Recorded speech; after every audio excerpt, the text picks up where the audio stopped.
Hello students, आज हम लोग स्तन ग्रंथियों के विकास यानी मादा में गर्भावस्था में स्तन ग्रंथियों के विकास और शिशु जन्म के बाद उसमें दुग्ध के निर्माण अर्थात लैक्टेशन की प्रक्रिया का अध्ययन करेंगे।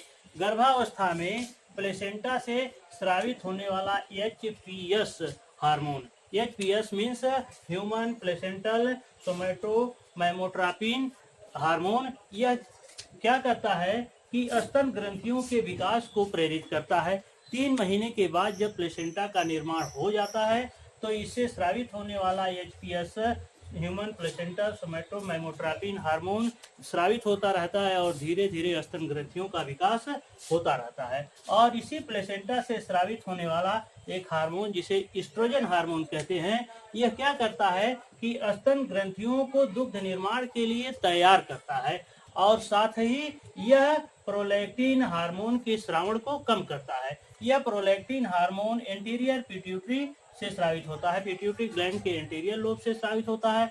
वास्तव में शिशु जन्म के बाद मादा के स्तन ग्रंथियों में दुग्ध के निर्माण अर्थात लैक्टेशन की प्रक्रिया इसी प्रोलैक्टिन हार्मोन के प्रभाव से होती है। मनुष्य में जन्म के मादा में जन्म के बाद शिशु के जन्म के बाद 15 से 20 मिनट में यह प्लेसेंटा और प्लेसेंटल मेम्ब्रेन उसके वेजाइनल मार्ग से बाहर निकल जाते हैं और जो इसमें मादा में जो हीमोकोरियल प्लेसेंटा पाया जाता है। और जब यह प्लेसेंटा बाहर निकल आता है शिशु जन्म के 15 से 20 मिनट के बाद जब यह प्लेसेंटा बाहर निकल आता है तो उससे स्रावित होने वाले हार्मोन्स की मात्रा मादा के शरीर में कम हो जाती है, नगण्य होती जाती है धीरे धीरे। और जब इस एस्ट्रोजन की मात्रा का स्रावण बंद हो जाता है शरीर में तो प्रोलैक्टिन का स्रावण एंटीरियर पिट्यूटरी से बढ़ जाता है। अर्थात यहाँ एक नेगेटिव फीडबैक मैकेनिज्म काम करती है, यानी एस्ट्रोजन हार्मोन की कम हुई मात्रा प्रोलैक्टिन हार्मोन के स्रावण को बढ़ाती है। अर्थात यहाँ एक नेगेटिव फीडबैक मैकेनिज्म काम करती है।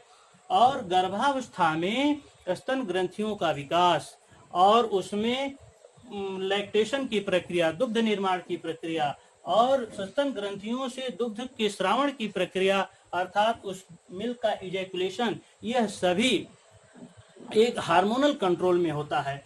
अब जब शिशु जन्म का हो जाता है उससे 1.5 से 2 घंटे बाद जब एस्ट्रोजन हार्मोन की मात्रा कम होती है मादा के शरीर में तो एंटीरियर पिट्यूटरी ग्लैंड संवेदित होती है। और यह एंटीरियर पिट्यूटरी ग्लैंड जब यह संवेदित होती है तो इससे इसके एंटीरियर पार्ट से प्रोलैक्टिन हार्मोन स्रावित होने लगता है और यह प्रोलैक्टिन हार्मोन स्तन ग्रंथियों में मिल्क का प्रोडक्शन अर्थात लैक्टेशन की प्रक्रिया को प्रारंभ करता है।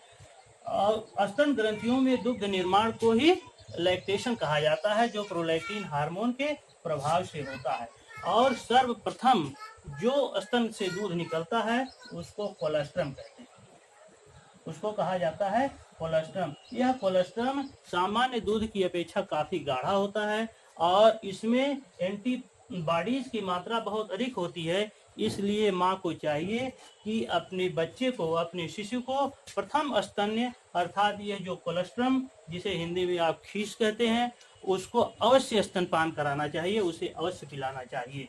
अभी हमने आपको बताया कि यह लैक्टेशन की प्रक्रिया और स्तन ग्रंथियों से दूध निकलने अर्थात इजैकुलेशन की प्रक्रिया, मिल्क इजेक्शन की प्रक्रिया, ये सभी हार्मोनल कंट्रोल में होती है। जब बच्चा माँ के स्तन की टिट्स को पकड़ करके उसको सक करता है, उसको चूसता है तो इसे एक सेंसरी इनपुट स्रावित होता है, मिलता है और यह सेंसरी इनपुट की सहायता से यह जो हाइपोथैलेमस, ब्रेन में हाइपोथैलेमस होता है, यह संवेदित होता है और इससे एक ऐसा रिलीजिंग फैक्टर हार्मोन स्रावित होता है जो पिट्यूटरी ग्लैंड को संवेदित करता है। और इस पिट्यूटरी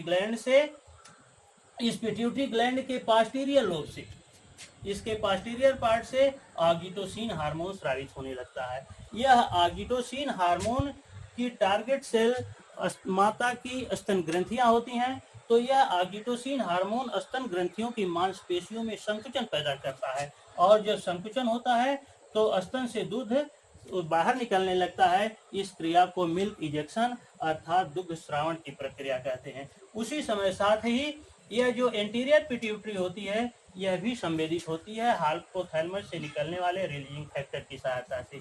और जब यह एंटीरियर पिट्यूटरी ग्लैंड संवेदित होती है तो इससे प्रोलैक्टिन हार्मोन का स्रावण होने लगता है। यह प्रोलैक्टिन हार्मोन स्तन ग्रंथियों में मिल्क के प्रोडक्शन अर्थात लैक्टेशन की प्रक्रिया को बढ़ावा देता है और उसमें दुग्ध बनते रहते हैं। इस प्रोलैक्टिन हार्मोन के प्रभाव से और ऑक्सीटोसिन हार्मोन के प्रभाव से वह स्तन से बाहर निकलते रहते हैं, अर्थात शरीर में मादा के स्तन में लैक्टेशन और मिल्क इंजेक्शन दोनों ही हार्मोनल कंट्रोल में होते हैं।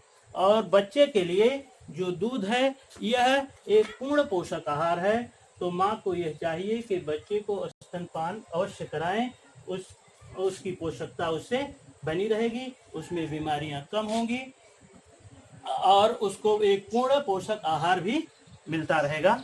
Thank you.